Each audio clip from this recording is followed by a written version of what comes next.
de nous rejoindre dans ce plateau spécial. Plateau spécial, vous le savez, l'actualité au pays, en République démocratique du Congo, c'est ce grand oral très attendu du président de la République, Félix Antoine Tshisekedi Tshilombo, qui s'est exprimé aujourd'hui devant les deux chambres du Parlement congolais réunies en congrès. C'était lors du discours sur l'état de la nation. Il a passé en revue la situation politique, socio-économique et même financière de la République démocratique du Congo, pourquoi pas la situation sécuritaire. Et nous allons donc débriefer sur les discours du président de la République, un discours qui a pris 1h43 dans la salle de plénière de l'Assemblée nationale. Avec nous sur ce plateau pour débriefer justement sur les discours du président de la République, Madame Godelive Elisabeth Longi. Bonsoir. Bonsoir. Vous êtes experte en gouvernance et chef de projet ENA République démocratique du Congo. Vous êtes également vous avez été chargée de la réforme de l'administration des finances et vous êtes l'unique femme congolaise diplômée de l'École nationale d'administration de France et aujourd'hui directrice des politiques publiques en Sciences Po de Paris. Si j'ai oublié quelque chose, un détail, veuillez l'ajouter. Non, ça va. Bonsoir. Voilà, juste à votre droite, j'ai associé à cette réflexion, à cette analyse du discours sur l'état de la nation du président de la République, Monsieur Taylor Lubanga. Je préfère l'appeler professeur Taylor Lubanga parce qu'il est professeur des universités, chargé de mission du chef de l'État et point focal de la République démocratique du Congo auprès de la CPI, Cour pénale internationale. C'est ça? C'est parfait, merci. Bonsoir, professeur. Bonsoir, chef frère. Nous allons revenir à vous tout à l'heure. Et à ma droite, j'ai invité pour vous les directeurs généraux de l'Agence congolaise de presse. Bienvenue, Marie Bakoumania. C'est un habitué de ces plateaux. Bienvenue. Bonsoir, Oscar. Bonsoir. Et à l'extrême droite, j'ai associé à cette réflexion Monsieur Eric Nindou. Il est directeur de la presse présidentielle. C'est lui qui dirige la CELCOM, la cellule de communication, la presse présidentielle. Il a accepté, pour une fois, de répondre à nos questions après beaucoup de temps. Bonsoir Eric. Bonsoir Oscar et merci de l'invitation.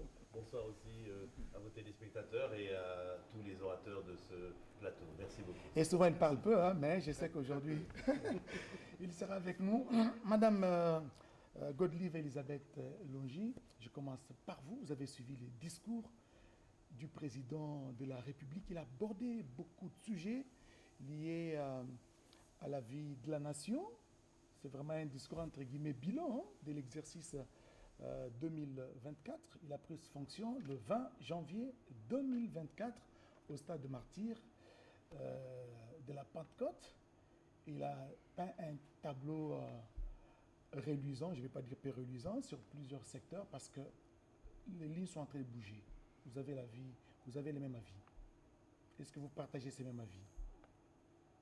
D'abord, je voulais faire remarquer une chose. C'est la première fois, la toute première fois dans l'histoire de notre pays qu'un chef de l'État parle des problèmes de l'administration publique.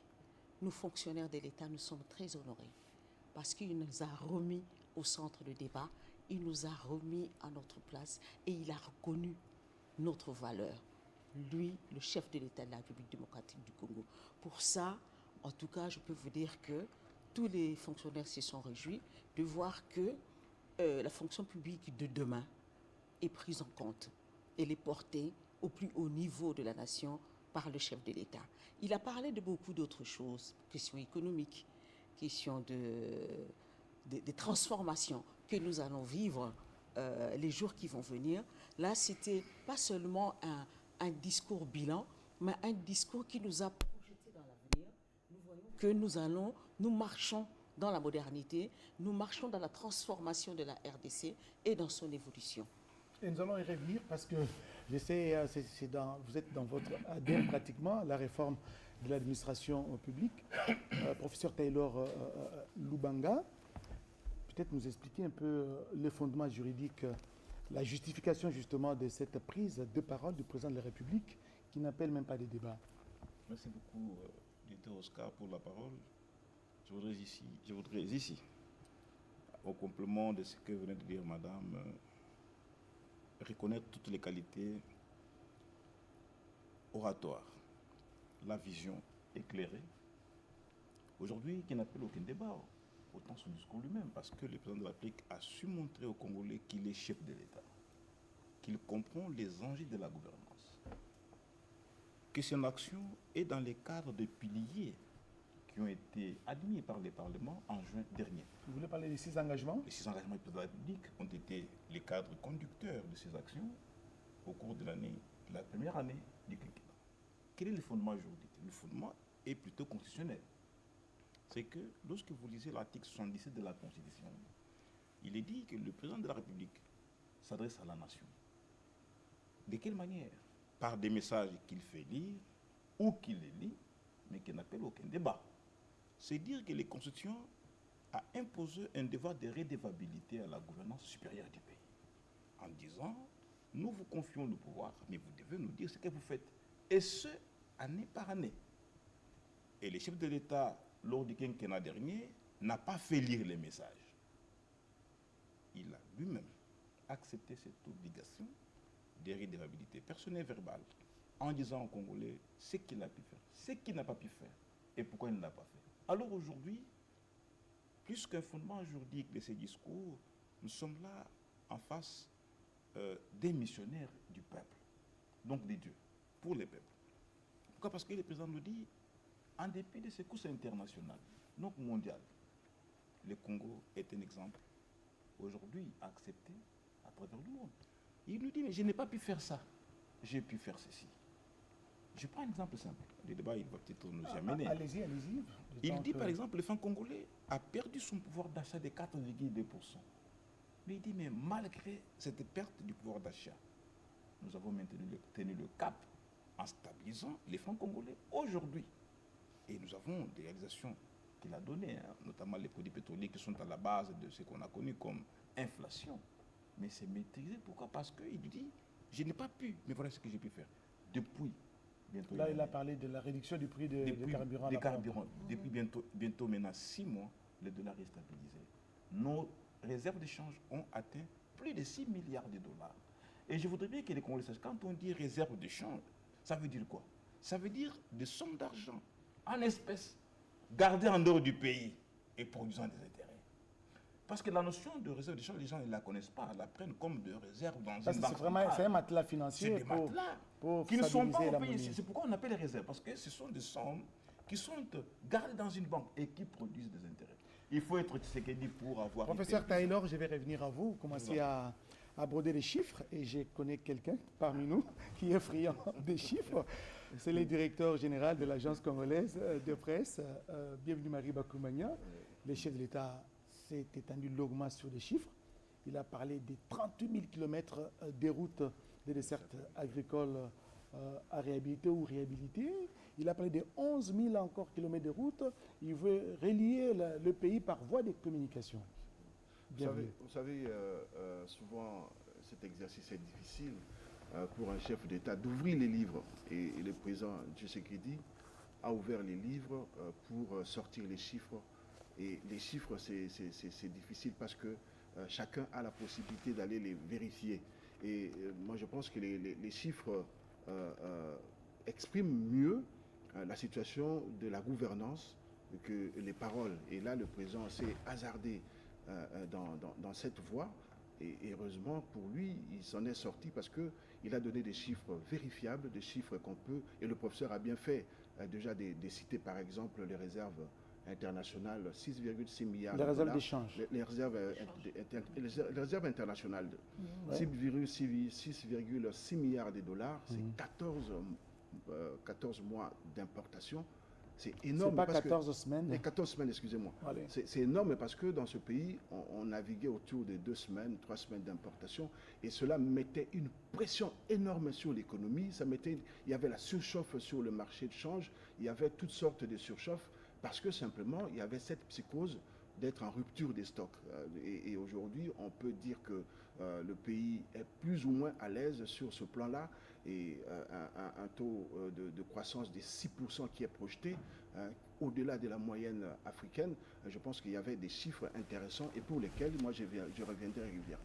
Bienvenue, si nous parlons des chiffres, mais l'incidence de ces chiffres sur les paniers de la ménagère, les véhicules quotidiens. Vous parlez des taux de croissance projetés de 6%, vous parlez des réserves d'échange, mais ça doit se sentir dans la casserole. Ben écoutez, souvent c'est parce qu'on a peur d'aborder les chiffres. Vous savez, la République démocratique du Congo, c'est plus ou moins 150 000 km de route, 58 000 km de route asphaltée. Aucun gouvernement, quelle que soit sa volonté, quelles que soient les disponibilités financières, ne peut réaliser 58 000 km de route en 5 ans. Donc, quand un chef d'État le dit, il dit, moi je fais ma part. En 5 ans, en 10 ans, j'en ai construit 5 000, c'est déjà énorme. Et je pense que le peuple congolais ne peut vous juger que si vous vous lancez à lui expliquer que moi j'ai fait ma part, parce que 58 000 km de route asphaltée, c'est impossible. J'en ai construit 5 000, le reste, les autres vont le faire. Et je pense que c'est l'exercice que nous devons habituer la population congolaise, parce que là, ça permet au peuple congolais de ne pas juger de manière globale à salir le côté, alors qu'il y a des choses qui se font. Ça de les dire par mauvaise foi, alors, parce qu'on ne veut pas reconnaître ce qui est fait. Non, pas nécessairement mauvaise foi. À partir du moment où devant chez moi, on n'a pas asphalté de route, je dirais que rien n'a été fait. Alors qu'ailleurs, on a asphalté des routes, on a construit des systèmes de distribution d'eau, des systèmes de production d'électricité. Je pense que c'est pédagogique de dire aux Congolais régulièrement que ce qui a été fait, c'est ça. On n'est pas capable de tout faire à la fois. Nous avons fait notre part et notre part peut soulager une partie de la population et une autre partie peut également attendre le moment opportun. Eric Nindou, vous avez suivi autant que nous les discours du président de la République, un grand oral, vraiment entrecoupé par des salves d'applaudissements. D'ailleurs, vers la fin, le chef de l'État, quand il a annoncé qu'il voulait conclure, l'assistance a réclamé, mais tu ne t'es pas exprimé sur la révision constitutionnelle. Et le chef en a parlé, mais en peu de mots. J'ai retenu une phrase, tout est possible à celui qui rêve, qui ose et n'abandonne pas. Comment vous avez interprété cela? Justement, Oscar, c'est bien que vous reteniez justement cette phrase qui est la phrase qui vient à la fin du discours. C'est une phrase qui vient à la fin du discours, mais qui explique en fait tout l'esprit de ce discours. Parce qu'en fait, qu'est-ce qu'il faut comprendre? D'abord, il faut inviter nos concitoyens, nos compatriotes, congolais et congolaises, à aller lire ce discours. Il est disponible, d'abord, dans toute la presse, sur le site de la présidence. Pour ceux qui ne le connaissent pas, c'est présidence.cd. Il y a le discours, à la fois les images, la vidéo, donc le discours du chef, que vous aussi, sur la RTNC, vous le rediffusez régulièrement. Et vous êtes à bouche autorisée parce que vous êtes les directeurs de la presse présidentielle. Absolument. Donc il faut inviter nos frères et nos sœurs, nos compatriotes, à aller suivre même ce discours. Ceux qui n'ont pas eu l'occasion de le suivre à la RTNC radio ou télé aujourd'hui, et d'aussi se procurer le texte. Le texte est disponible sur le net, notamment sur le site internet de la présidence, et je pense que demain, d'ailleurs, la presse va le populariser. Il sera dans tous les journaux. Pourquoi il faut le lire et le comprendre à l'aune justement de cette phrase finale du chef de l'État? Parce que cette phrase, elle résume bien ce que le président Félix Tshisekedi veut expliquer à sa population. Comme disait le DG de l'ACP, il y avait un souci d'être pédagogue, d'expliquer les choses. Parce qu'on pourrait faire une litanie de chiffres. C'est un discours bilan. C'est une tradition, comme disait le professeur Loubanga. C'est une tradition que chaque année, le président vient, un devoir de redevabilité, il vient devant les deux chambres du Parlement réunies, et il dit voilà ce qui a été fait durant l'année. Discours sur l'état de la nation. Mais simplement, ce que le président Tshisekedi fait, ce n'est pas simplement le bilan d'une année, c'est mettre tout ça en perspective. Dire d'où l'on vient, où l'on est et où l'on va. Et ce que le président Tshisekedi veut faire de ce pays, c'est quoi? C'est transformer la RDC en faire un pays industriel. C'est-à-dire passer de richesse potentielle à richesse réelle, concrète, pour améliorer le bien-être des Congolais. Et c'est toute cette histoire qu'il a racontée aux Congolais aujourd'hui en leur disant on vient de là, d'une situation difficile, on est victime aussi de la conjoncture, des chocs exogènes qui nous viennent de la conjoncture internationale.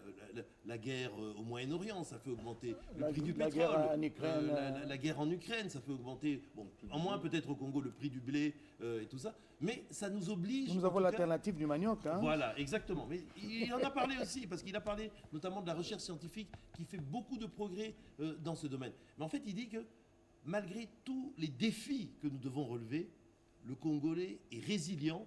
Le Congo en tant que pays est un pays résilient. Et on avance, et il y a un cap. On sait où on va. On veut faire du Congo une grande puissance. Que le Congo se réapproprie son rôle, en fait, naturel. Quand vous regardez la map, c'est-à-dire une carte mondiale, vous voyez le Congo comme un grand pays au centre de l'Afrique, entouré par 9 autres pays. C'est-à-dire ça doit être un pays qui est pivot du développement de l'Afrique. Et c'est ça que le président Tshisekedi explique en disant voilà le travail que je suis en train d'accomplir avec le gouvernement, avec les forces vives, avec toute la population congolaise. On vient de là, une situation qui était difficile d'un point de vue économique, d'un point de vue sécuritaire, et on avance. Et voilà ce qu'on a déjà fait. Et là, on peut citer les chiffres. Relance, par exemple, de l'industrie du zinc, quelque chose qui n'était pas fait depuis une trentaine d'années. Avec l'inauguration de l'usine... Voilà. Travail sur la Kipushi. protection et l'augmentation du pouvoir d'achat des Congolais. Quand vous disiez tout à l'heure, cher ami, que oui, ces chiffres, mais quelle incidence dans le panier de la ménagère? Eh bien, c'est ça. Protéger le pouvoir d'achat, c'est faire en sorte, comme il a dit, on a supprimé la TVA, la taxe sur la valeur ajoutée, sur un certain nombre de produits de première nécessité, pour que le Congolais le ressente, le ressente moins durement dans son portefeuille. Voilà des choses qu'ils ont fait. Il a parlé de la CSU, la couverture santé universelle. Il a donné le chiffre de nombre de mamans qui ont pu aller accoucher gratuitement. Comment ça a sauvé des vies, parce qu'il y avait beaucoup de morts néonatales. Il a parlé aussi de la gratuité scolaire. Il a parlé justement du nouveau cap.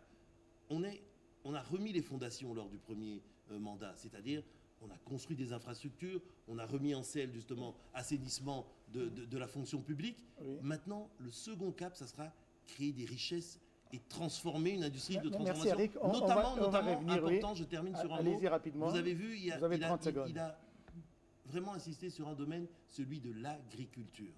On est un pays béni par Dieu. Nous allons y revenir, Eric. On doit pouvoir aujourd'hui nourrir les Congolais. Les Congolais doivent nourrir. En une phrase, ce que je peux dire, c'est que ce discours, il résume un peu la méthode Tshisekedi. C'est-à-dire Tshisekedi, il fait ce qu'il avait dit et il dit ce qu'il va faire. Très bien. Il a fait ou il fait ce qu'il avait dit. Absolument. Et il dit ce qu'il va faire. Voilà, nous allons prendre un extrait de cette adresse du discours du chef de l'État lors de ce congrès, n'est-ce pas? Aujourd'hui, pour cette année, c'est le président Kamere, le président de l'Assemblée nationale, et c'est rotatif. Hein? L'année prochaine, ce sera Sama Lukonde, le président du Sénat. Nous allons prendre un extrait de l'adresse du président de la République et puis on revient pour en débattre. Pour le premier grand oral de son second quinquennat, les attentes étaient grandes et nombreuses. Et l'affluence au Palais du Peuple ce mercredi 11 décembre 2024 l'atteste bien. Une mobilisation pour un rendez-vous annuel et constitutionnel devant députés et sénateurs réunis en congrès. Ce grand événement, à l'instar de celui de l'investiture en janvier dernier, a également mobilisé hommes et femmes de médias pour une visibilité grandeur nature à l'image de cette belle vue aérienne proposée lors du direct par la radio-télévision nationale congolaise. À l'arrivée de l'escorte présidentielle dans l'hémicycle, le président de la République a eu droit aux honneurs militaires avant son accueil par les bureaux de 2 chambres du Parlement.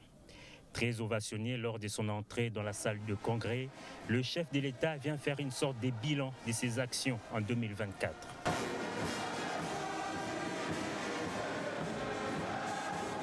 En 1h40, Félix Antoine Tshisekedi Tshilombo a passé en revue les progrès réalisés et ceux restant en suspens. Abordant l'économie, le chef de l'État a soutenu que ces secteurs en pleine transformation présentent des signes de solidité. Le pays prévoit une croissance de 6%, un rythme nettement supérieur à la moyenne de 3,8% attendue en Afrique subsaharienne. La vie chère s'est invitée dans ses discours. Le président Tshisekedi tient à rassurer la population qu'il a instruit le gouvernement de prendre des mesures urgentes pour protéger et renforcer le pouvoir d'achat des ménages. aux Quinois et Quinois particulièrement, il affirme partager la préoccupation des embouteillages quotidiens et a instruit le gouvernement de procéder à une évaluation approfondie des mesures existantes et de proposer des améliorations dans les jours à venir. Le garant du bon fonctionnement des institutions s'est félicité de nombreux progrès réalisés, notamment dans les secteurs agricoles, de la santé, de l'éducation, des infrastructures et autres. Malgré ces progrès, a-t-il fait remarquer, la question sécuritaire demeure un défi majeur. Le commandant suprême des forces armées est convaincu que l'opérationnalisation du plan de programmation militaire rendra nos forces armées plus efficaces sur terrain. L'opérationnalisation du plan de programmation militaire lancé l'an dernier et poursuivi cette année rendra nos forces armées plus efficaces sur le terrain. J'ai la conviction que cette approche contribuera à rétablir définitivement la paix et à préserver l'intégrité territoriale de notre nation. Des décisions importantes seront prises au regard des recommandations issues des dernières missions interministérielles effectuées par les membres du gouvernement dans les provinces du Nord Kivu et de l'Ituri. La diplomatie joue un rôle crucial face aux défis sécuritaires. Le chef de l'État a fait remarquer que la RDC s'est affirmée sur la scène internationale en tant qu'acteur incontournable, résolu à défendre ses intérêts. Dans la suite de son discours et avant de le clore, les sujets qui tenaient en haleine l'opinion et l'assistance dans la salle a été évoqué. Le président de la République soutient qu'il est temps d'engager une réflexion nationale sur une réforme constitutionnelle en raison du temps nécessaire pour l'installation des institutions. Très applaudi sur la question, le chef de l'État a bel et bien effectué l'exercice. Un exercice qui, à en croire la présente Constitution, ne donne lieu à aucun débat. Merci Guylain Kabalundi pour ces résumés. Madame Godelive Elisabeth Longi, revenons sur les aspects liés à la réforme ou réformes qui ont commencé depuis des lustres de l'administration publique, notamment au niveau de la fonction publique. Le chef de l'État parlait de 171 agents qui ont été mécanisés et 10 900 personnes sont allées à la retraite. Les choses ont été bougées. Vous pensez que c'est suffisant pour un pays comme le nôtre? Parce qu'il y a beaucoup de chômeurs, il faut quand même le dire. Oui, mais il faut comprendre le problème de la fonction publique. Comme je l'ai dit tout à l'heure, c'est la première fois au plus haut niveau de l'État qu'un chef de l'État présente les vrais problèmes de l'administration et des solutions y apportées. Avec des chiffres à l'appui. Avec des chiffres à l'appui, mais je peux vous dire que par rapport à l'administration, il n'a pas tellement cité les chiffres de nos effectifs actuellement, tout simplement parce qu'il est difficile de payer des effectifs fantômes. Il a abordé les sujets. Et s'il met en exergue le recensement biométrique, c'est parce que c'est ce recensement-là qui va lui permettre d'avoir le nombre exact d'effectifs qu'il paye. Parce que vous devez savoir que quand on recrute dans l'administration publique, c'est une charge pour l'État, c'est une dépense. L'État doit savoir combien il dépense et pour qui exactement. Parce que si on doit dépenser pour les fictifs, c'est une perte, une grande perte pour l'État. Cet argent pouvait servir plutôt à financer certaines politiques publiques. Aujourd'hui, le ministre de la fonction publique, sous l'impulsion du chef de l'État, a fait de gros progrès. D'abord pour le recensement et ensuite pour les départs à la retraite. Vous savez que la réforme a commencé entre les années 2003 et 2005. Pendant le gouvernement 1+4, on avait déjà lancé la réforme. Et nous sommes en mode réforme jusqu'à présent. Et ça continue. Et ça continue. Mais ce qui est différent aujourd'hui, c'est qu'on a touché du doigt le problème et le chef de l'État s'est engagé à les résoudre. C'est très important parce que pour faire une réforme comme celle de la fonction publique, il faut des décisions, des fois impopulaires, mais salutaires pour la fonction publique. Il a bien dit, allez-y, madame. Il a bien dit, quand il était à Kisangani, quand il a parlé de la fonction publique et qu'il ne pouvait pas recruter tout le monde. Il a raison. Pourquoi? Parce qu'aujourd'hui, il a mis en place toute une stratégie. Il appuie sur l'économie du pays, relever l'économie du pays, créer des emplois qui vont résorber à travers des industries le chômage. En ce moment-là, il a le temps de faire la réforme et avoir les hommes et les femmes intègres. Mais à vous entendre parler, c'est comme parlé. si le gouvernement n'a pas la maîtrise des effectifs, c'est ça? Ce n'est pas un problème de la maîtrise des effectifs, non. Les effectifs sont là. Il y a des cumulards, il y a des doublons. Pas seulement les cumulards et les doublons.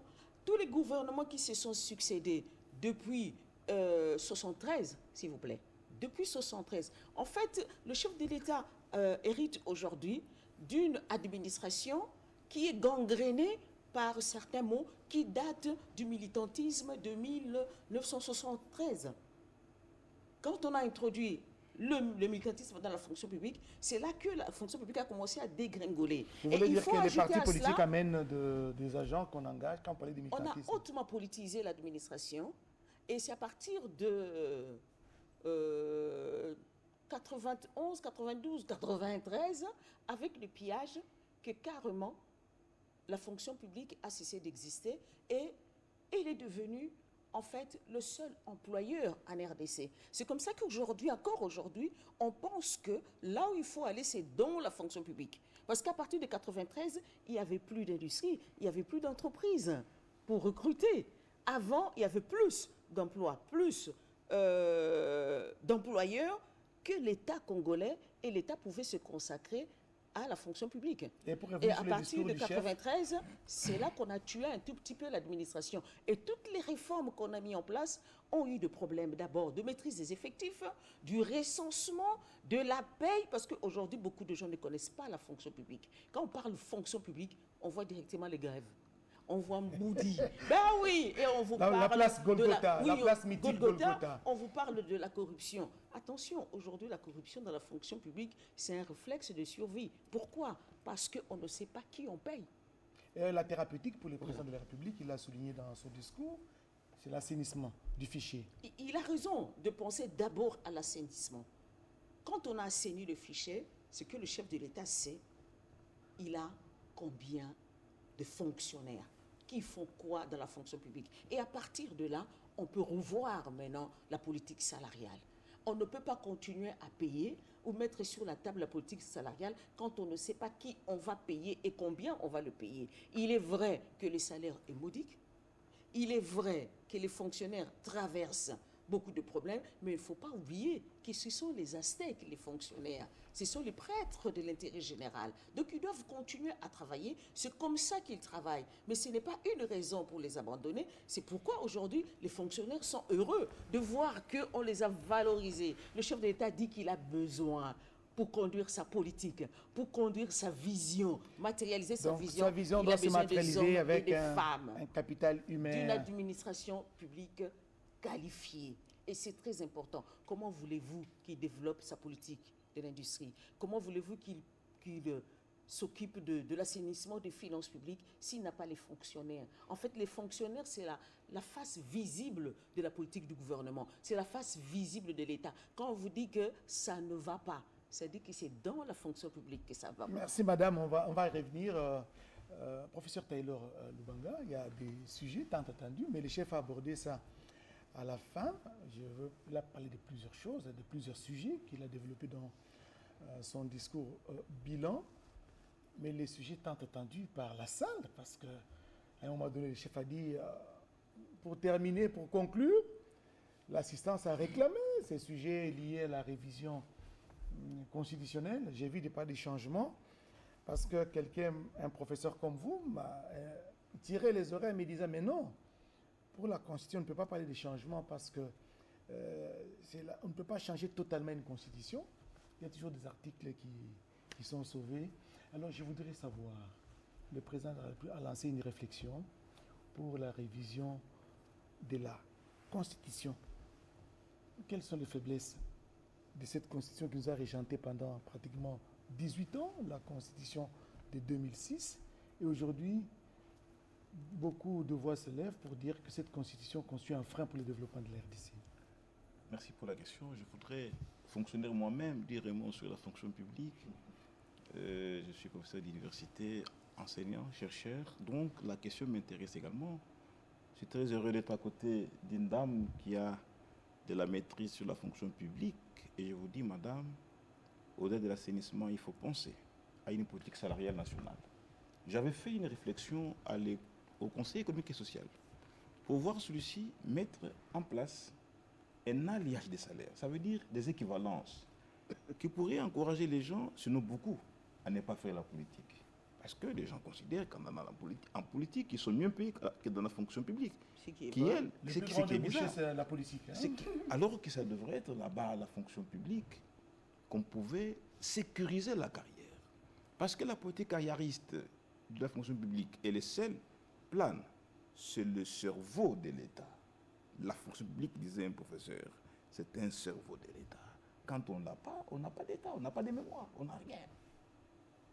Le gouvernement devrait s'appuyer sur la fonction publique. Et les ministères le font de temps en temps. Mais qu'est-ce qu'on déplore? On déplore parfois que les fonctionnaires n'ont pas de cœur à l'ouvrage. C'est parce que mal payé, c'est parce que recrutés sur base des arrangements politico-politiciens, avec le militantisme auquel on a fait tout à l'heure. Mais on va y revenir parce que la réflexion est importante. Il faut arriver à dépouiller la fonction publique, disons, des pharisaïsmes administratifs pour lui donner une note qui convient au profit d'un État que nous désirons, c'est-à-dire un État de qualité, un État compétitif dans un Conseil des Nations. Mais vous me posez la question, très entendu. La question qui a fait couler beaucoup, je ne dis pas de salive, hein, moi je vous dis beaucoup d'encre, c'est qu'aujourd'hui, les Congolais demandent au président de la République son point de vue sur la question au centre des débats, celle de la Constitution. Des thèses s'opposent. Il y a les révisionnistes qui disent qu'il faut réviser la Constitution tant qu'elle-même prévoit les mécanismes de sa révision. On parle de l'article 218. Mais d'autres disent qu'il faut la changer. Ce qu'ils appellent les changistes, qui considèrent qu'il faut la changer carrément et doter les pays d'une nouvelle Constitution. Quelle est la base juridique? 218 pour les révisionnistes. Mais pour nous qui considérons qu'il faut créer un nouvel État, post-acte de Berlin ou acte de Congo à Berlin, parce que très souvent on dit la conférence de Berlin. Et je comprends là où vous voulez en venir. J'en arrive. Vous êtes Quand changiste. on dit, hein. je suis changiste. Oui, J'explique pourquoi. senti cela. Et j'explique pourquoi. L'acte dit de Berlin n'a jamais été un acte de Berlin. C'est un acte du Congo, mais à Berlin. Parce qu'à Berlin, on n'a parlé que du Congo. Mais les scientifiques ont distillé des théories révisables, discutables, pour nous dire des conférences de Berlin. Ça veut dire quoi? Dans cet acte de Berlin, il n'y a jamais aucune question de Berlin. Tout était pour le Congo. Voilà pourquoi je l'appelle conférence du Congo à Berlin. Mais de quoi est-il question? Il faut recréer l'État. Un État totalement souverain. Mais qui peut créer l'État si ce n'est le peuple lui-même? Voilà pourquoi la Constitution, sinon les constitutions originaires, Moi, je commence à avoir peur, les profs commencent à donner cours. Hein. C'est intéressant. a prévu à l'article 5, qu'il est souverain, il est le seul à créer la Constitution et à la réviser. Mais il se limite lorsque, à l'article 218, il dit, parlant du Constitution alors dérivé, donc le pouvoir constituant des révisions, qu'il est limité dans les matières, ce qu'on appelle les limitations matérielles. Mais la question n'est pas à ce niveau-là. La question est de savoir qu'est-ce que nous voulons et pourquoi nous le désirons. Qu'est-ce que nous voulons? Nous voulons une constitution totalement fondatrice d'un État souverain, l'État dépouillé de l'article 217, où on peut céder une partie lorsque un article est sujet à beaucoup d'interprétations. Mais lorsque l'Union africaine, qui n'a rien fait pour les Congolais, mais vous savez, l'Union africaine, nous on a les dégoûts de l'Union africaine. L'Union africaine a des résolutions contre le Rwanda. Aucune n'a jamais été appliquée. Pourquoi allons-nous garder dans notre constitution des dispositions qui nous rendent redevables d'une structure qui ne nous supporte pas, qui nous aide pas assez? Qui parle du Congo au niveau de l'Union africaine? Et que font-ils? Voilà pourquoi l'article 5 de la Constitution sert de base légale, de base constitutionnelle des révisions.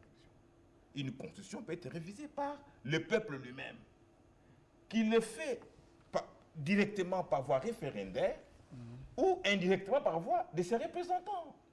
Mais pourquoi les juristes sont si mauvais, les députés et même toute autre personne que auquel le peuple peut confier le mandat? Vous savez, aujourd'hui, on s'est dit il faut réviser la Constitution. On révise quoi? En révisant cette Constitution, nous aurons des dispositions qui vont demeurer parce que les dispositions sont cohérentes. L'une en appelle une autre. Les cohérences constitutionnelles sont des cohérences ensemblières, globalisantes. De sorte que lorsque vous révisez une disposition, vous en neutralisez une autre. Parce qu'il existe des dispositions handicapantes, Et d'après vous, ou même neutralisantes. Et d'après vous, il faut S'il vous plaît, complètement Oscar, changer. c'est très important. Il faut créer de vraies cohérences constitutionnelles. Autrement dit, il faut arriver à un moment donné à se raccorder sur ce que nous voulons. Si nous voulons un État indépendant des vérités anti-souverainistes de l'acte de Berlin, il faut réunir les Congolais et les intellectuels, chacun dans son domaine, et cogiter sur une constitution fondatrice d'un État nouveau. Mais parce que celui qui vous dit qu'il faut réviser parce que tout est révisable, jamais changer de constitution, qu'est-ce qui va advenir? Mais nous allons là doter le pays de nouvelle constitution qui va entrer en vigueur après le mandat du président. Une nouvelle constitution Qui va entrer en vigueur, en 2028. Et nous répartons à zéro. Mais nous devons qu'il y ait des républiques, mes chers frères. La France en est à la 5e, où est le problème? On peut qu'aller à la 4e. Le vrai problème maintenant des changistes que nous sommes, c'est celui de comprendre. Nous sommes des changistes. Voilà. C'est-à-dire, on en arrive à l'idée que si nous sommes d'accord que les cohérences constitutionnelles sont dans une forme de concaténance ou de concaténation, ça veut dire une communication idéale en termes de dispositions qui se complètent ou même qui se neutralisent, il faut créer des vraies cohérences. Voilà pourquoi le changement aiderait mieux par rapport à ce que nous voulons. Et vous estimez que le développement de la RDC est tributaire du changement de la Constitution? Non, mais c'est Moubeko Mokonzi. C'est un problème de Moubeko gouvernance ou un Mokonzi. problème des textes Oscar, que les hommes doivent appliquer? La Constitution est à Moubeko Mokonzi.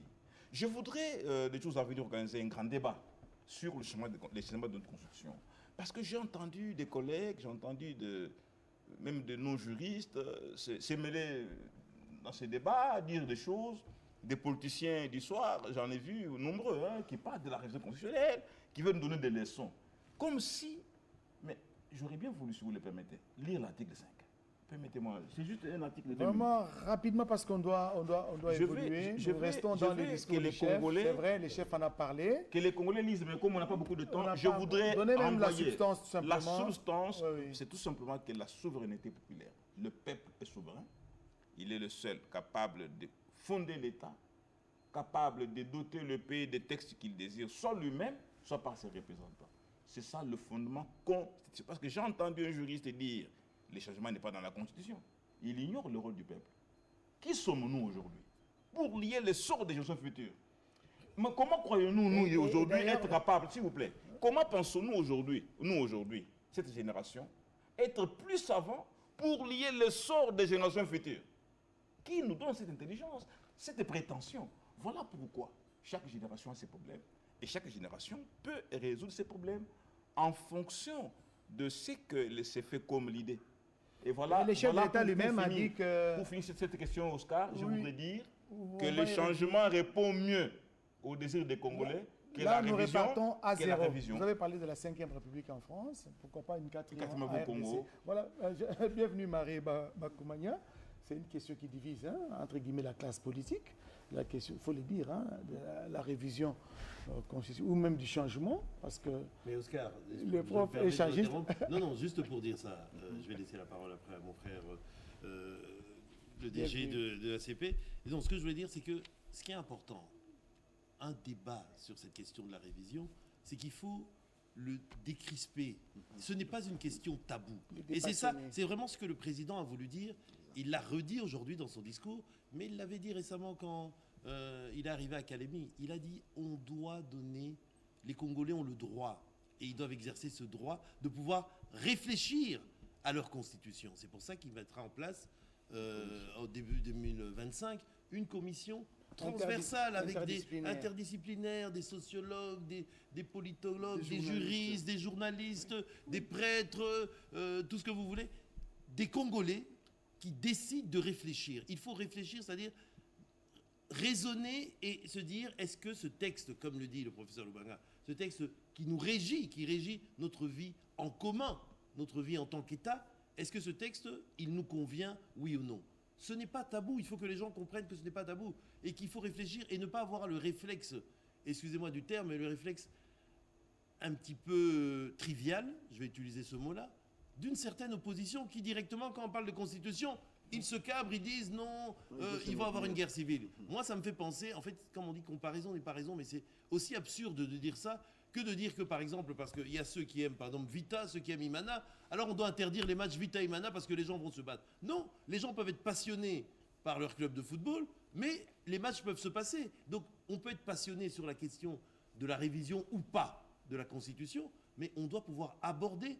On est Congolais et on a le droit d'en parler. Et c'est ça, c'est ce débat-là que le chef veut lancer dans la société. Et ce n'est pas un débat qui concerne son mandat d'ailleurs. Il l'a bien dit puisque les articles verrouillés ne sont pas concernés par cette révision. Bienvenue Marie. Oui, écoutez, moi je pense qu'il y a une phrase du président de la République qui résume tout. Il a dit que le pays est dans la diversité, mais cette diversité doit être un facteur de cohésion. Et je pense que cette phrase démontre à suffisance que les Congolais ont le droit de se chamailler. Moi, je préfère utiliser ce terme-là, de se chamailler sur la révision ou le changement de la Constitution. Mais le plus important pour les Congolais aujourd'hui, c'est de dire il y a plus ou moins 5 millions de Congolais qui ont acquis d'autres nationalités. Est-ce qu'il faut les laisser au bord de la route comme on le fait actuellement? C'est une réflexion qu'on peut engager légitimement et personne ne peut nous empêcher de dire nous avons des valeureux fils, des valeureuses filles du pays qui ont des compétences qui sont compétitifs à l'extérieur. Pourquoi est-ce que nous leur imposerons cette... Pourquoi se priver de ces talents? Oui, cette charge-là d'acheter un visa à l'aéroport d'Indjili. C'est privé. Les visas aéroportuaires. C'est vraiment ridicule pour les Congolais chaque fois de voir que des patriotes, des compatriotes, on est de la même famille. Moi, je peux rentrer au pays et mon frère à côté, il est en train de chercher un visa pour entrer dans son pays. Donc, une question pareille. Donc, la question des doubles nationalités peut être résorbée dans la nouvelle constitution ou dans la constitution révisée. Évidemment aussi, l'article 217 qui fait problème parce que tous les patriotes estiment qu'on ne peut pas faire des cadeaux à l'Afrique et le professeur l'a expliqué avec brio. On ne peut pas faire des cadeaux aux gens qui prennent des résolutions qui n'ont jamais été appliquées et qui caressent même dans le sens de poil celui qui vient annexer pratiquement des pans entiers de la République. J'ai cité le Rwanda. Ces dispositions doivent quitter notre Constitution.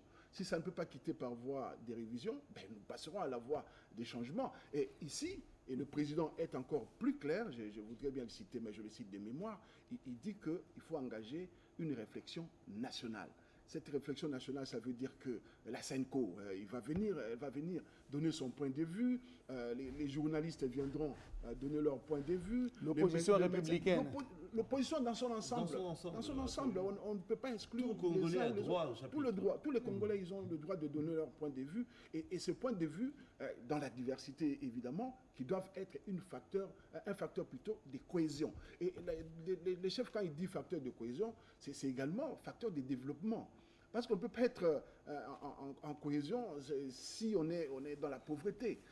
Si on est dans la pauvreté, il y a toujours considéré que les uns sont mieux servis par l'État que les autres. Et je pense que la question constitutionnelle, c'est une question fondamentale parce que... On ne doit pas éluder dans les débats, dans les échanges. Tout passe par là. C'est tout à fait normal. Tout à fait normal. C'est même la vivacité. Oui, madame, allez-y, vous voulez compléter? Ça peut pas être, comme l'a dit Eric Nidou, que c'est pas un sujet tabou. Et moi, j'ai apprécié la sortie du chef de l'État quand il a abordé le sujet. Il laisse aux Congolais de débattre, de discuter. Ce n'est qu'une réflexion. Je ne suis pas changiste, mais je suis quand même réformiste et légaliste. Donc, ce qui fait que moi, je prends la dimension élévation. C'est-à-dire qu'on va réformer, mais réformer pour s'élever. Aujourd'hui, tout le monde a sa position concernant la révision de la Constitution. Qu'est-ce qu'on dit du choc des idées? Jaillit la lumière. Donc, on doit laisser les gens parler, chacun défendre sa position, et ça va permettre aussi au chef de l'État de suivre les débats et de se faire une idée. On ne peut pas dire qu'il y a des gens qui ont raison ou bien qui ont tort, parce que bien sûr, il y a des articles qui mettent mal à l'aise. Par exemple, pour la réforme de la fiscalité aujourd'hui, il y a des revenus qui ont été cédés avec la Constitution de 2006 aux EAD, qui posent problème aujourd'hui, qui mettent en mal la réforme sur l'IRPP, l'impôt sur le revenu de personnes physiques. Parce qu'il y a l'impôt... Même les rendements. Oui, non. Certains revenus qui ont été cédés aux provinces. De l'impôt foncier ou bien de la rétrocession. Revenus locatifs et impôt foncier. Et la vous voyez vignette.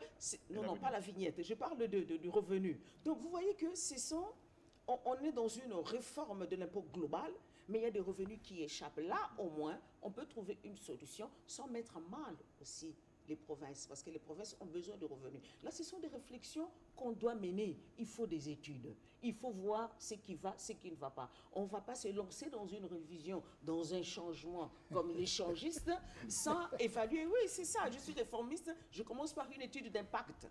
Quand je vais réformer là, qu'est-ce que je vais avoir de l'autre côté? Est-ce que je vais créer des problèmes? C'est ça, en fait. On ne doit pas avoir peur du débat. On ne doit pas aussi museler les gens. Il faut laisser les gens parler calmement. Chacun a ses idées. Et au finish, le chef de l'État va se faire une idée de ce qu'il veut exactement par rapport à sa propre idée déjà. Nous allons parler de notre sujet. Merci beaucoup. Nous sommes étendus longuement sur non, ce c'est pour sujet. dire seulement, excusez-moi, qu'il ne faut pas cuire le chef de l'État dans sa propre sauce. Il sait là où il va. Oui, je voudrais donner un tout petit détail par rapport à cette doctrine changiste, par ailleurs. Je suis réformiste, illégaliste. Qui est une doctrine nouvelle qui vient de naître ce soir. Cette doctrine changiste, nous la considérons totalement cohérente en raison des finalités. Parce qu'une chose, c'est de vouloir un objectif, de vouloir plutôt un résultat, mais l'autre, c'est de savoir comment y arriver. Si nous voulons de l'élévation, il faut alors créer des cohérences. Or, en révisant, nous allons neutraliser d'autres dispositions qui sont les réponses aux autres dispositions. C'est pourquoi inculquer, sinon incruster un esprit cohérent nouveau dans un corps constitutionnel complet, sinon totalement national, pour ne pas dire fait par les Congolais eux-mêmes, nous permettrait de résoudre toutes les questions que vous avez dites. Alors je suis content... Est-ce que ce n'est pas prématuré? J'arrive. Non, mais il y a un débat. Parce que dans un débat, on amène quelque chose. Je suis très heureux que vous ayez dit qu'il faut de l'évaluation. Voilà pourquoi cette commission va d'abord évaluer les cadres constitutionnels actuels. Là, ça nous met à l'aise. Bien sûr, on ne peut pas se mettre à dire changeons les constitutions. Non, mais pourquoi on la change? Parce qu'on l'a évaluée, on l'a évaluée et elle ne répond plus, ou elle ne répond pas, ou n'avait jamais répondu à telle ou telle question. Mais là où j'étais plus heureux, c'est d'entendre Madame parler d'impôt sur le revenu, et là je suis d'accord. Parce que la vignette est un impôt réel. C'est un impôt sur la chose, hein, c'est-à-dire ça frappe le bien indépendamment de son propriétaire. Donc le véhicule, que vous sachiez de l'État ou qui, vous devez payer l'impôt, ça vise la chose. Mais l'impôt sur le revenu, donc l'IRL par exemple, sur le revenu locatif, cet impôt avait été conçu dans sa réforme de 2012, comme pouvant être attaché à l'impôt foncier, qui est un impôt réel. C'est ainsi qu'en les détachant des impôts sur les revenus, on a pensé les confier aux provinces dans l'idée de les fusionner.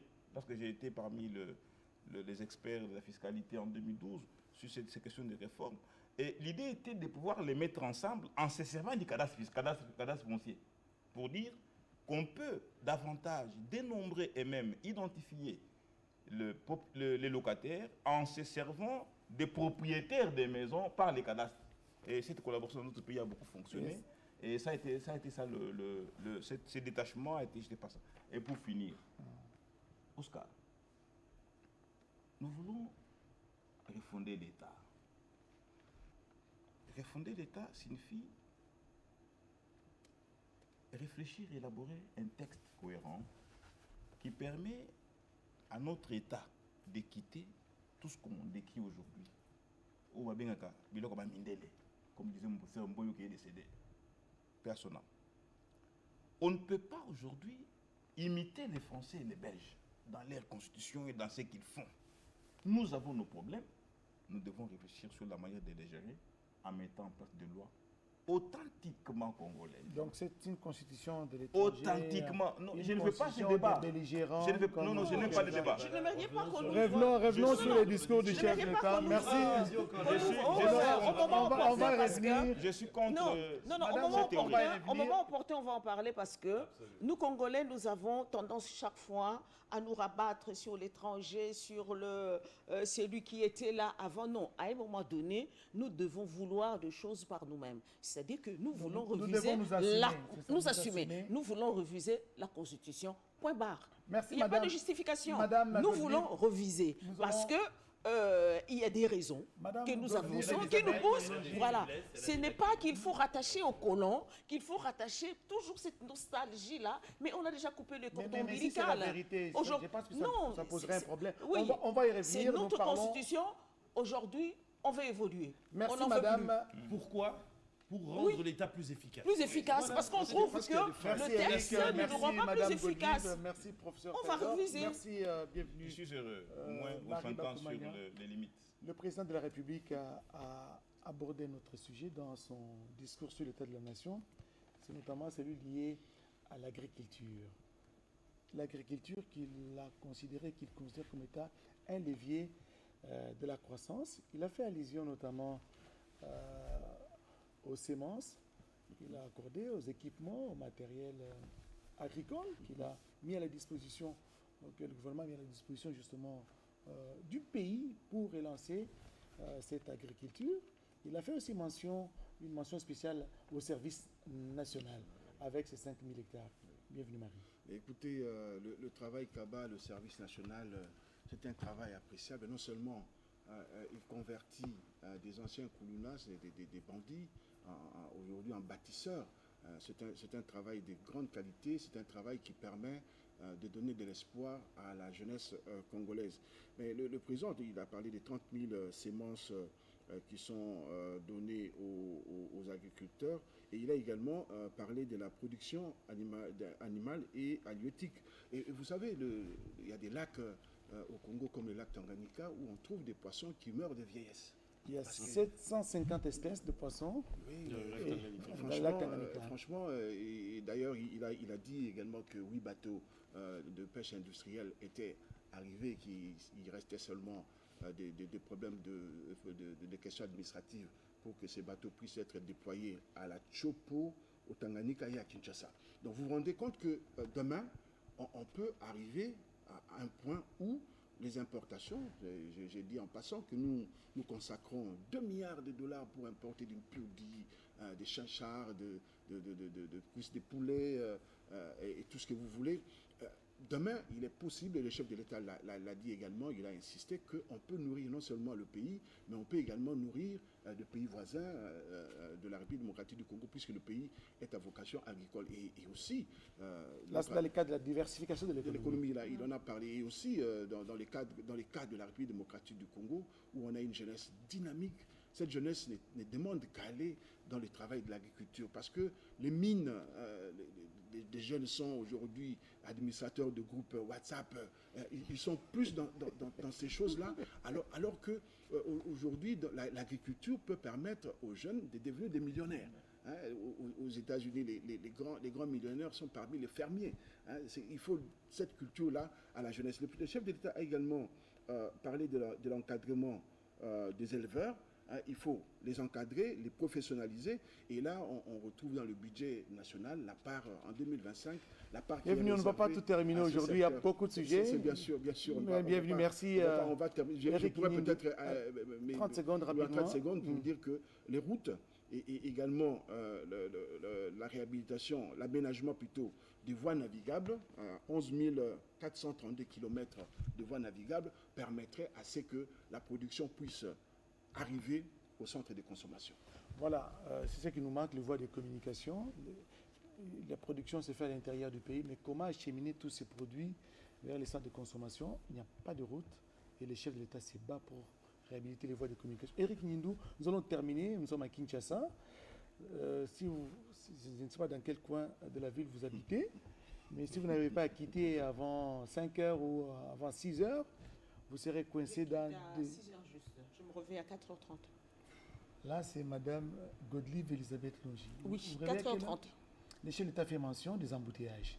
Il a C'est demandé infernal. d'évaluer justement les mesures que tu as prises dans ce sens-là. Et je pense toujours chaque matin à toutes ces dames qui se réveillent très tôt matin, qui réveillent leurs enfants, qui ne dorment plus, parce que toute la journée, les enfants sont sur la route et doivent se réveiller très tôt matin, les envoyer à l'école. Mais je me demande c'est qu'adviendront ces enfants demain. Parce que c'est vraiment... Et même notre production, nous, en tant que fonctionnaires, qu'est-ce que nous allons donner à l'État? Parce que nous passons plus de temps sur la route. C'est un problème réel et qui demande vraiment beaucoup de réflexion. J'ai vu que le ministre, le vice-premier ministre, le ministre du Transport, a essayé quelque chose, l'alternance, mais il faut aussi que le Congolais s'implique. Ce que nous voyons sur la route, ce n'est pas l'État. C'est nous, Congolais. Manque de civisme, manque de discipline et manque de courtoisie. Hier, j'ai failli cogner un Wewa, un motard, qui m'a coupé la route.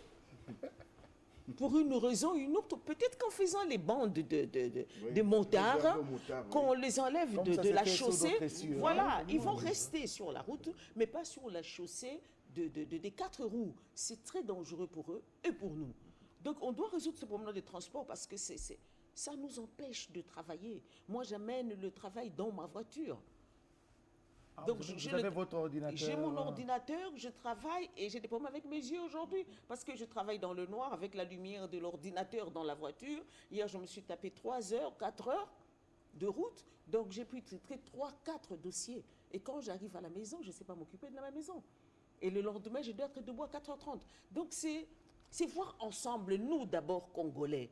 Comme je l'ai dit au début, il y a des décisions qui peuvent être impopulaires, mais salutaires pour la population. On essaye d'explorer cette partie, ce côté-là. Et les chefs de l'État lancé la réflexion. Comment enlever le Wewa de la chaussée, créer les bandes de Wewa ou de motards et laisser les véhicules circuler comme il faut. Et aussi discipliner les agents de l'ordre. Moi, j'assiste à des spectacles, de fois, je me demande, mais qu'est-ce qui se passe exactement? Vous voulez parler des Mbote à l'Ikassou? Oui, les Mbote à l'Ikassou, je comprends qu'ils ne sont pas bien payés, mais qui se tranquillisent. C'est tout le monde qui n'est pas bien payé. Il n'y a pas que les agents qualifiés. Mais à partir du moment où tu es agent de l'État, parce qu'ils sont aussi agents de l'État, ils ne peuvent pas nous donner ces spectacles-là. Donc parfois, certains embouteillages, c'est eux qui sont à la base. Oui, c'est eux qui sont à la base. Ils cautionnent beaucoup de choses. Et aussi, ils laissent certaines choses par peur. Éric Nindou, le président de la République. Parce qu'ils ne veulent pas être agressés par les Wewa après et tout. Ils ont le temps de fermer les yeux. Mais il faut qu'ils nous aident parce que le développement du pays, de l'économie du pays, dépend aussi du confort qu'on peut donner à la Problématique population. des embouteillages. Non, mais bien sûr, c'est ce que Madame a dit, elle a tout à fait raison. C'est que ce n'est pas un problème simplement de confort personnel, hein, pour certains, parce que certains profitent de cette voie, ces nouvelles voies, par exemple, de sens unique. Mais c'est un problème vraiment qui touche à la productivité même du pays, comme vous l'avez dit, parce que les gens sont obligés de quitter leur travail plus tôt, et puis aussi à la santé des enfants. Les enfants qui se réveillent à 4 h du matin, problème de sommeil, des troubles de sommeil. Et c'est pour ça que le chef d'État s'est emparé de ce sujet. Mais c'est qu'il ne s'empare pas de ce sujet simplement aujourd'hui. Oui. Ce n'est pas le 11 décembre 2024. Il en a parlé déjà 4 fois auparavant dans les communications du chef de l'État le vendredi lors du Conseil des ministres. Oui. Et c'est pour ça, c'est quelque chose qui le tient à cœur parce que le bien-être de sa population l'interpelle. Il se dit, il faut que mon peuple vive bien dans une mégalopole comme Kinshasa, 20 millions d'habitants, dit-on, hein. Il faut pouvoir gérer ça. Il n'y a pas assez de routes, il faut réparer les routes, en construire sans doute d'autres, réhabiliter les routes de déviation. Tout ça, c'est un travail qu'il faut... en attendant, c'est discipliné. Non, mais c'est un travail qu'il faut prendre à bras le corps. Alors, il faut réfléchir. Ça, il a lancé la réflexion. Non, il n'a pas lancé une réflexion. Il a donné des instructions. Évaluation. Il a donné des instructions pour qu'on fasse quelque chose. Quelque chose a été tenté, quelque chose de réfléchi. Maintenant, on doit l'évaluer et trouver des solutions. Et on ne travaillera que comme ça parce que c'est un problème qui est devenu un problème de vie quotidienne pour de nombreux Congolais. Tout à l'heure, Lubanga, je vais terminer avec vous, professeur. Je sais que oui, merci. Il y aura quelque chose à dire aussi hein, concernant le discours, avant de donner la parole bien sûr au professeur. Ce qui est intéressant quand vous voyez justement l'économie de ce discours, hein, la façon dont ce Et ça sera discours, votre conclusion. bien sûr, a été rédigé, comme je l'ai dit. Le chef nous donne un récit qui part du constat de où nous en étons, où nous en sommes, pardon, dans le pays, et qui nous conduit où nous devons aller, il veut amener le pays, c'est-à-dire faire du Congo un grand pays industriel, c'est-à-dire transformer localement nos matières premières, ne pas rester simplement dans une économie d'exploitation minière. C'est pour ça qu'il parle tout le temps de la revanche du sol sur le sous-sol. Nous sommes avant tout une puissance agricole qui ne se connaît pas et qui doit devenir effective. Mais le chef n'est pas simplement resté dans ce domaine, si on peut dire, à la manière marxiste, de façon matérielle, en parlant d'industrie, d'économie. Il a abordé un petit chapitre dans ce discours, que vous l'avez certainement remarqué, vous qui avez cette fibre littéraire, cher Oscar, quand il a parlé justement de la culture. Il parle à un certain moment de la culture, il parle du sport, de ce qui fait que nous sommes aussi fiers d'être Congolais. Vous savez, il a même annoncé l'inauguration du centre culturel. Absolument, il a annoncé cette inauguration. C'est pour dire que, au-delà, je veux dire, du travail, de la production économique, il y a aussi un narratif qui doit nous rassembler tous, nous unir tous, faire la cohésion justement sociale de notre société. C'est ce qu'on raconte sur cette nouvelle image du Congo. Le Congo nouveau, la renaissance en quelque sorte, le renouveau du Congo. Et c'est pour ça qu'il a aussi parlé des médias, en parlant notamment de l'ACP, de la RTNC, qui ont fait énormément d'efforts au niveau de leur... Pardon, vous dites ? Qui nous donnent de belles images. Absolument, qui ont fait énormément d'efforts au niveau de la technique. À la RTNC. Au niveau de la technique. Merci madame, ça nous va droit au cœur. Mais c'est une Je vais responsabilité. partager ces remerciements cher Oscar, de l'équipe dirigeante. Cher Oscar, c'est une responsabilité pour les médias et pour tous les acteurs justement de ce monde médiatique, un monde médiatique qui est bouleversé. Vous avez parlé tout à l'heure, il n'y a pas que les médias classiques tels que la télé, la radio, les agences de presse, il y a aussi aujourd'hui les influenceurs sur les réseaux sociaux. Mais nous tous, nous devons raconter cette histoire du Congo qui est en train, à marche forcée, de se transformer. En quelque sorte, le président voulait dire bien faire les choses et le faire savoir. C'est à nous de le faire savoir que les choses bien sont en train de se faire. Il faut un accompagnement citoyen Absolument. au niveau des médias. Professeur Taylor Lubanga, je voudrais qu'on termine avec vous. Peut-être en abordant je voulais avoir votre commentaire. Le chef de l'État ne s'est pas longuement étendu là-dessus, mais il a parlé de la question sécuritaire tout en félicitant son homologue président Joao Lorenzo pour le travail qu'il fait dans le cadre du processus de Luanda, fait de ramener la paix au pays. Situation sécuritaire dans l'est du pays. Vous avez été à la CPI, vous êtes rentré au pays, vous êtes le point focal de la RDC, et le chef de l'État revient, il se bat bec et ongle pour que la paix revienne au pays. Non mais merci beaucoup. C'est l'occasion de rappeler les efforts de Mme Wadner, la ministre d'État des Affaires étrangères, qui a battu un travail remarquable en relevant les incohérences du Rwanda sur son narratif généralement mensonger et même constamment mensonger. Il faut reconnaître les efforts diplomatiques qui ont accompagné, disons, les fronts militaires. Mais toujours sur le plan diplomatique, le volet judiciaire a permis aujourd'hui la rouverture des enquêtes, parce que lorsque le président de la République reçoit le procureur Karim Khan, le 1er juin 2023, il lui dit clairement, monsieur le procureur, on est fatigué de la CPI.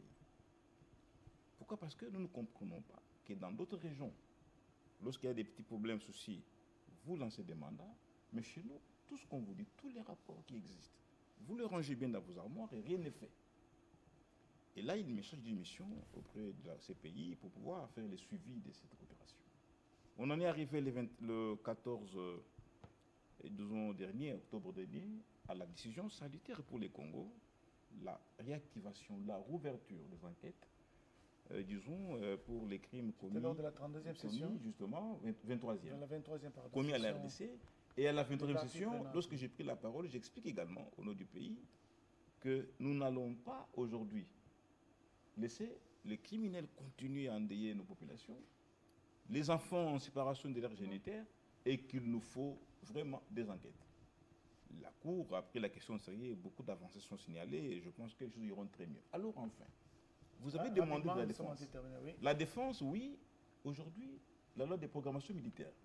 Le président a promis qu'il faut l'opérationnaliser et il le croit qu'avec cette nouvelle loi, nos forces sauveront protégerons et défendrons le pays. Et pour être beaucoup plus pédagogue, je voudrais rappeler les Congolais, comme l'a dit l'éditeur Nguindou et l'éditeur général de la CP, qu'il ne faudrait pas éluder le débat sur le devenir du pays. L'État, ce n'est pas un individu, ce n'est pas un groupe d'individus, ce n'est pas des personnes qui se considèrent spéciales, c'est tout le monde. Nous devons discuter sur les questions essentielles. Nous n'allons pas laisser planer l'idée que nous sommes le seul à connaître ce qui viendrait 100 ans après. Quel pouvoir avons-nous de dire que dans 150 ans, dans 1000 ans à venir, il n'y aura que 2 mandats et 5 ans? Ce n'est pas le débat. Mais le débat, c'est que, est-ce que ce que nous pensons, ce qui eût été pensé aux accords de Sun City, soi-disant pour mettre fin à la belligérance, devrait être constant. Professeur Ne Taylor, peut pas, s'il vous plaît, ne peut pas changer. rapidement, nous sommes en Alors train de enfin, terminer. Vous voilà aurez votre pourquoi j'ai tribune dit, pour revenir sur des questions. nous qui, notamment à la révision j'ai fini, constitutionnelle. nous qui disons, C'est un point directeur parmi Oscar, tant d'autres, la réforme de la justice. Il y a directeur beaucoup de Oscar, sujets qui ont été directeur Oscar, abordés. Les états généraux de c'est la primordial justice. pour le pays de Rapidement, dire parce que nous sommes en terminé, on aura une autre Très bien. émission C'est plus primordial élaborée pour le pays de pour aborder dire toutes ces questions. Il y en a beaucoup. qu'une révision risque de nous éloigner des objectifs réformateurs. Il faut inculquer une logique idéale dans un nouveau corps Je constitutionnel. pense qu'il faudra Et quant aux États généraux, campagne de sensibilisation au niveau oui, de la population pour les qu'elle aider. comprenne. Mais quant aux États généraux, nous sommes contents des résolutions. On va y revenir, ça c'est vraiment toute une autre émission. Merci Sur les beaucoup. événements. En 30 secondes. On termine, on peut terminer, professeur Taylor. Quelque chose. 30 secondes, vraiment, le président de la le temps, République- c'est le président de le la temps. République a remercié la SADC et j'ai noté que le président n'a pas remercié une autre organisation qui avait accompagné Vous voulez parler de l'EAC? Ben, c'est vous qui l'a cité, qui avait pratiquement accompagné les 1-23 pour s'installer dans le pays. Voilà, c'est votre constat, j'espère. Peut-être que le chef, compte tenu de l'économie du temps, il aurait pu aller très loin. Je ne veux pas parler à sa place. Nous avons tous suivi son discours. Ces discours n'appellent pas des débats, surtout au niveau du Parlement. Il ne me reste qu'à vous dire sincèrement merci. Un discours que l'on peut taxer, un discours qui redonne espoir, en fait. C'est un discours d'espoir. C'est pour dire que malgré la vie difficile et parfois, très difficile de nos compatriotes, il y a un espoir parce qu'il y a un chemin. Et c'est ce chemin-là que le chef d'État a tracé. Il trace un cap.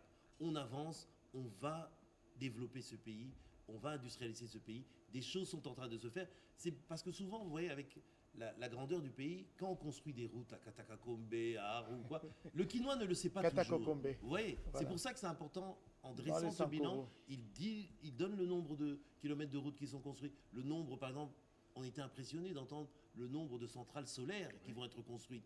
Déjà cette année en 2024 et puis l'année prochaine en 2025. Ça veut dire pouvoir fournir de l'électricité à notre population. C'est important. Les choses avancent et il ne faut pas entendre cette musique parfois un peu décourageante des gens qui disent rien ne va, rien ne va. Non. Rien ne se fait. Rien ne se fait. Madame, Des Messieurs, choses vous avez compris que Absolument. c'était un discours très riche, un discours magistral. Je suis obligé d'arrêter. Responsable. Et responsable en même temps, merci madame. Je suis obligé d'arrêter basées sur le réel. cet échange. Le réel des Par chiffres. ici, Eric Nindou, madame Godlive Elisabeth Longi, professeur Taylor Lubanga, bienvenue Marie Bakoumania, directeur général de l'ACP. Mesdames et messieurs, nous vous disons sincèrement merci d'avoir participé à cet échange, à ce débrief sur les discours, sur l'état de la nation, prononcé ce 11 décembre 2024 par le premier d'entre nous, le président de la République, Félix Antoine Tshisekedi Tshilombo, un discours bilan, un discours d'espoir pour prendre le terme d'Eric Nindou. Espérons vous retrouver dans d'autres tribunes pour aborder d'autres sujets qui n'ont pas été examinés lors de cet échange. Merci de nous avoir suivis et à la prochaine.